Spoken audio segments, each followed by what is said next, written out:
So I just have to do a quick podcast to give a massive shout out to my wife, Ina, and really just how amazing she is and how great a job she did giving birth to our third child, little Emilia Madeline.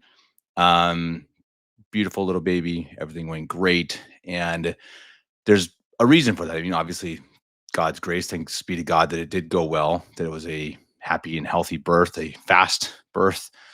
No issues. Both the mother and baby are doing great. And of course, first of all, I thank God for that and the many prayers that others have offered for us and that we have also offered to ask for that to be the case. But it's also because my wife has done such a great job in preparation, and I'm just stunned by it and in awe of really how she handled it, and because she was prepared for it. She prepared herself physically. She took a long diet, I think 8 weeks, 6 weeks, where she cut out a lot of the stuff that she likes the most, sugar, white bread, etc. And really a very difficult diet. Of course, she was still eating enough, no worries. Baby was big enough. But she took out, junk, things that were nice to eat, things that I like eating all the time. And she cut that out in order to have a healthy birth and healthy pregnancy. In the meantime, she was also doing a lot of exercise. She was walking up the mountain behind her house every day or almost every day for the last several weeks. And this is at 9 months pregnant or, just thereabouts. So the baby came 7 days late.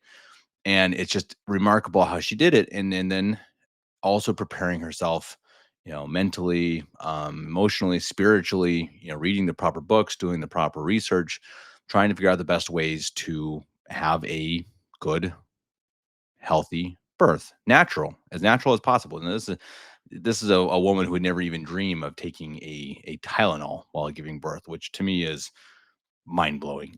First of all you ladies out there who give birth at all, incredible, and to do it without painkillers is insane. But really massive respect for anyone who does it, and my wife does it, and she just absolutely knocks it out of the park.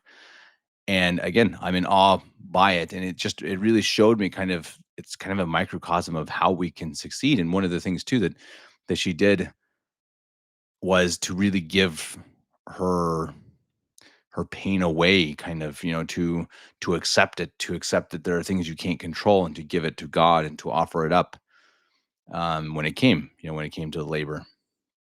And I think that that's so much of, again, that the how we try to go to heaven, right? We prepare, we we pray, we spiritually do workouts, I suppose, or we should. We sacrifice by giving up things that we like, by bearing down and doing the research to know what is best. And then when the end comes, when you do have to suffer and struggle, you give it all to God, and you allow yourself to let go, I suppose.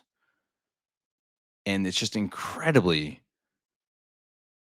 awe-inspiring, motivating for me to see it and to have witnessed that. And I think anyone who's witnessed a birth, first of all, it's an incredible moment to see a life come into the world. I mean, to the entire idea of life, of conception, of partaking in creation is incredible that God allows us to do that. And it's humbling, incredibly humbling.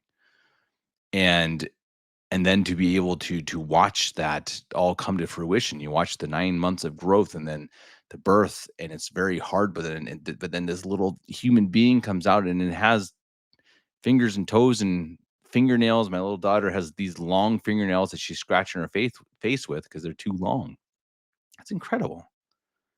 How incredible is it? I mean, that God gives us that, even though it's hard. And I can tell you it hurts, especially without a Tylenol. Um, but I really had to get on here and give a shout out to my wife. Just incredibly well done, and massive, massive respect. And I hope that, if anyone, I better watch out what I say. My wife she might come and kick me in the shins, but the way she did this pregnancy, I just cannot recommend enough. She did such a great job, and it ended up being a great birth, and very happy and healthy and satisfied. And And I think that maybe she'll come on and talk about it sometime. I hope she will, because I think that that's something that maybe others can learn from. And it's her third one, so it's taken time to you know perfect it a little bit more each time, and hopefully next time will be even better. Um, but I just really a round of applause for her for the perseverance, the hard work, and the ability to let it go, to put it in God's hands, to sacrifice, to offer it up. Just beautiful. It was a beautiful experience. And I wanted to share it with everyone because I think every now and then we also need a little bit of a ray of sunshine in a dark world. And I can tell you, to have a wife who can do that, wow.